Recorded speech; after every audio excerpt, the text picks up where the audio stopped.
안녕하세요 여러분. 이화여대학교의 유승초 교수라고 합니다. 이번 시간엔 디지털 마케팅 산업의 현황과 당면 과제에 대해서 알아보려고 하는데요. 앞서 이야기한 것처럼 디지털 마케팅이 정말 빠르게 성장하고 있습니다. 그리고 우리가 보는 많은 채널들이 디지털로 변환되고 있는 그런 현상을 볼 수 있는데요. 우리가 이렇게 디지털 마케팅 성장 속에서 국내 디지털 마케팅 산업이 당면한 현황이 무엇인지, 그리고 어떻게 하면 우리가 더 성장할 수 있을지, 이런 과제들을 이야기하려고 하고요. 관련해서 물론 디지털 마케팅이 성장하는 것이 상당히 좋지만은 어두운 면도 상당히 있습니다. 예컨대 다크 패턴이랄지 광고 사기랄지 이런 부정적인 측면들도 있는데요. 그런 내용들도 함께 다뤄보도록 하겠습니다. 이번 시간에 학습 목표를 한번 정리해 봤는데요. 디지털 마케팅 산업의 국내외 현황을 한번 이해하려고 합니다. 예컨대 디지털 마케팅 산업이 보통 전 세계적으로 한 일반 매체의 한 60% 정도를 차지하고 있는데요. 국내 같은 경우에는 한 52% 수준을 차지하고 있습니다. 이런 국내외 변화되는 마켓의 상황들, 그리고 이런 것들이 어떻게 변해갈지에 대해서 한번 이야기해 보겠습니다. 두 번째로 디지털 마케팅이 상당히 성장하고 있지만 여러 가지 도전을 맞고 있습니다. 그러면서 우리가 어떻게 성장을 위해서 이 도전들을 슬기롭게 헤쳐나갈 수 있는지 그 당면 과제들에 대해서 한번 이야기해 보려고 합니다.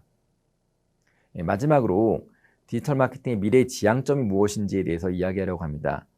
예컨대 인공지능이라고 하죠, 빅데이터라고 하죠.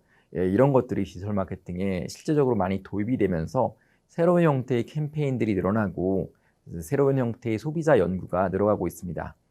이런 것들이 어떻게 디지털 마케팅의 미래에 긍정적인 영향을 줄 수 있는지에 대해서 이야기해 보도록 하겠습니다.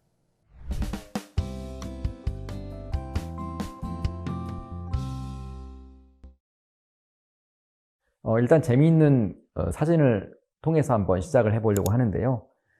트위터가 우리 코로나 상태를 상당히 이야기하면서 이렇게 대형 전광판이죠. 뉴욕 타임스퀘어에 있는 전광판을 통해서 캠페인을 했습니다. 보시면 영어로 Please do not bring that foolishness into 2021이라고 되어 있는데요. 과거에 이런 어리석음을 2021년에도 갖고 오지 않았으면 좋겠다라는 메시지를 담고 있습니다. 상당히 재미있죠. 물론 2021년도 코로나로 고생을 많이 했지만요. 소비자들이, 이용자들이 트위터라는 플랫폼을 통해서 남긴 메시지를 단순히 그 내용으로 남기지 않고 이걸 광고, 마케팅 메시지로 전환해서 활용한 좋은 사례입니다. 제가 이 사례를 이야기한 이유는 코로나 이전의 그런 마케팅, 특히 디지털 마케팅 상황과 코로나 이후의 디지털 마케팅 상황이 크게 변화하고 있다는 부분에 대해서 주목했기 때문인데요. 예컨대 과거의 디지털 마케팅에 대한 의존도가 어느 정도였다면 그 다음에 정말 배가 되는 그런 상태를 맞이하고 있다는 이야기입니다. 그 얘기를 하면서 제가 일단은 매스미디어라고 불리는 TV에 대한 사람들의 인식 변화에 대해서 좀 살펴보려고 합니다. 대학내일신문에서 한 조사 자료를 제가 가지고 왔는데요.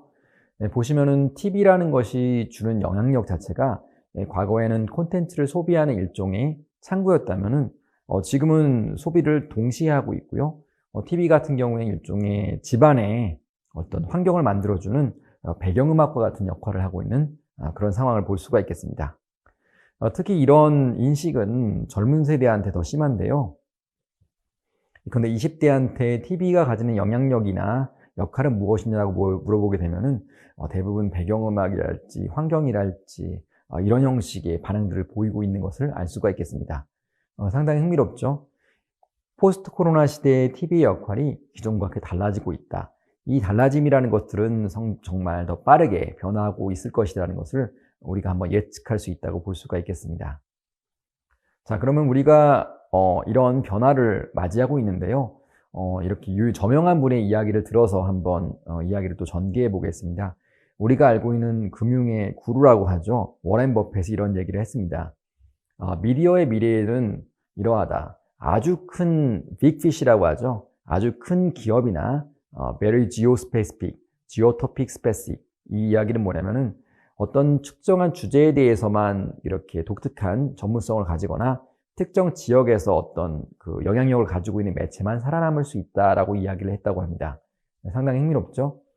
실제로 워렌 버핏은 2018년에 그 미디어 관련 주식들을 상당히 많이 처분하면서 이런 이야기를 강조했는데요. 사실 이런 흐름들은 지금도 계속 이어지고 있습니다. 예컨대 대형 미디어라고 했던 방송사들이 상당히 큰 경영난을 겪고 있죠. 신문사도 마찬가지입니다. 여러 가지 그 살아남기 위해 다양한 그런 비즈니스 모델들을 선보이면서 고전분투하고 있는데요.